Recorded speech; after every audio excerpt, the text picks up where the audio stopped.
What are the values that drive you every day? Why do you wake up and do what you do?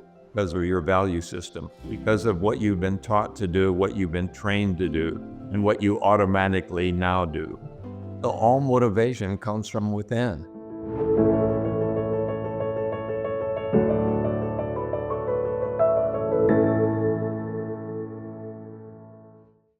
The inner winner is so important to me because I'd rather be an inner winner than an outer shouter. And what does that mean? It's one thing to shout. It's another thing to set an example. The world is full of critics. What we need is role models. We need mentors. We need coaches. We need people who are part of the solution. That's why I coined the term many, many years ago, the inner winner. And I've always talked about the champion within and the Olympian within. You see, it all begins right here in the universe between your ears. The biggest universe you'll ever know is within your own brain. Your brain controls every thought, every feeling, every action, every habit, every movement. And within that marvelous brain mind of yours is all the potential you'll ever need for an abundant life. So for the past 50 years, I've been traveling throughout the world like Johnny Appleseed, Jiminy Cricket. For most people, I'm Jiminy Cricket. I sit on your shoulder and say, you can if you think you can. But I've made every mistake you can make as a husband and a father and a son and a grandfather and a great-grandfather. And I try to learn from my mistakes so I can pass on and never repeat mistakes over and over again. Because we are creations of habit. About 70 to 80% of what we do every day is habitual. It's automatic. We don't even think about it. You learn by observation, imitation, and repetition. And everything you'll ever be is what you watch, what you listen to, who you model yourself after, the celebrities, the role models, the environment in which you live. You become that to which you're most exposed. You do become what you think about most of the time. And yes, thoughts not only become things, but thoughts become energy, thoughts become chemistry, and thoughts become, shall we say, concrete highways within your brain. Create either a freeway or a cul-de-sac or a road that's always under construction. Inner winner is all about belief. And I would say that first gold ring, every Olympian I know has to believe that he or she has the potential. So belief drives everything because the word belief is motive. And the word motive is in motivation. And motivation means motive in action. Everyone is driven intrinsically, internally by his or her why. Why do you do what you do when you know what you know? Because you don't do what you know, you do what you've learned, which is by observation, imitation, and repetition. So we internalize our belief system by to whom we pay attention throughout our lives. The role models, coaches, mentors, and influences in our life. And that's why I like to start with ring one, believe in your dream, and that's all you have to hang on to. Winners believe in their dream. All they have to hang on to. And these 5 rings, which symbolize the Olympic continents, see, the 5 rings for the Olympians are 5 continents. And every 4 years, 5 continents are supposed to come together and drop all of their, shall we say, self-righteousness, dropping all their agulets and amulets. They drop all their pretense. And they come together in an arena. It's called gymnasium, or gymnos, means naked. Every Olympian, every 4 years, in their own way, comes together to see how good they are against world-class competition. And the only reason competition exists, so you can measure your own achievements against some kind of excellence out there. But it all begins inside, intrinsically, with why. What is your core value? What are the values that drive you every day? Why do you wake up and do what you do? Because of your value system. because of what you've been taught to do, what you've been trained to do, and what you automatically now do.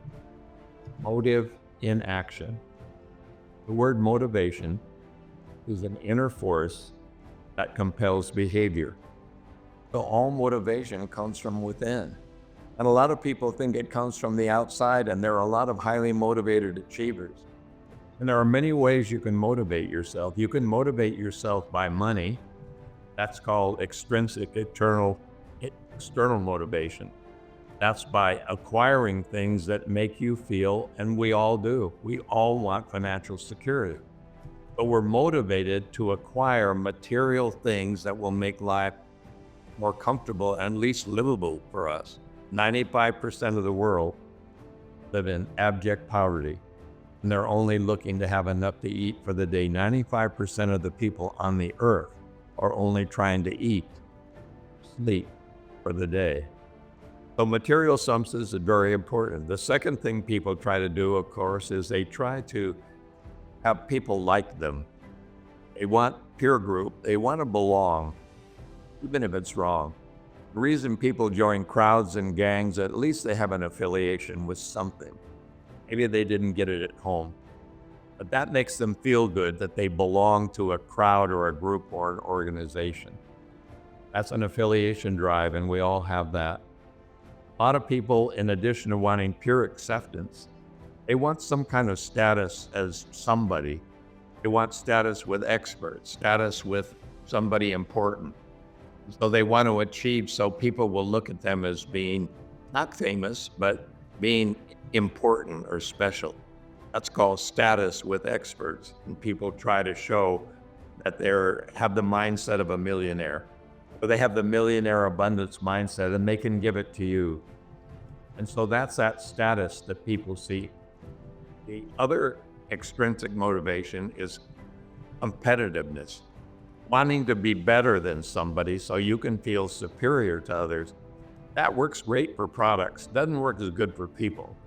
Works good for Olympians because you have a world-class standard and that creates excellence. But when you're trying to compete with each other to be better than them, then that's called power over, and that's ego. So that kind of competition can make you power hungry, but competition serves a good purpose because it keeps quality in and the price right in a free market. Two most important motivations you'll ever have are concern for excellence, just doing something special. What if you played a piece on the piano and it was really good to you and your creator, but you didn't have an audience? So your audience was an audience of one, your own self-respect. What if the real meaning of life was gaining your own respect for having lived a life worth spending your time on? What if it wasn't as important that other people loved you or approved of you? What if your own self-approval and that of your creation were the driving forces? And what if, in addition to doing things for the sheer sake of excellence, on the piano, doing something with your hands, doing something for your children, something that makes you feel worthwhile, what if you did things with freedom of choice? What if independent action, without the government, without a boss, without somebody telling you what to do every day? What if you had, in addition to this desire for excellence, the freedom of choice? Well, of course you do, and that's ring 2, which is freedom of choice or taking responsibility. And I have to go back to what I think is the core diamond within. I believe that each person watching this, listening to this, is as good as anyone who's ever been born. I believe that you have every right to be happy and successful in your own clay. I believe that it matters not color, creed, religion, size, shape, male, female, doesn't make any difference. You're as good as the best, but no better than the rest. You're as good as the best, but no better than the rest. We won't compare. With that in mind, then, self-esteem would be the deep down inside the soul feeling of your own worth, regardless of what you've done so far. So self-esteem would not be based on what you've done. It should be based on what you're capable of doing. So it should be all about potential. The diamond yet uncut, the gemstone yet priceless, and yet the priceless value is there waiting for you to shape and cut and polish it for your own everyday decisions. I've been studying for a long time that it's more important to believe that you're as good as the best and not better than the rest, and that every person has an equal right to be as unequal as they choose to work to become. But that empowerment is more important than entitlement, because I'm empowered, excited, delighted to be alive. But I'm not entitled to much except the air that I breathe and my life as it's given to me.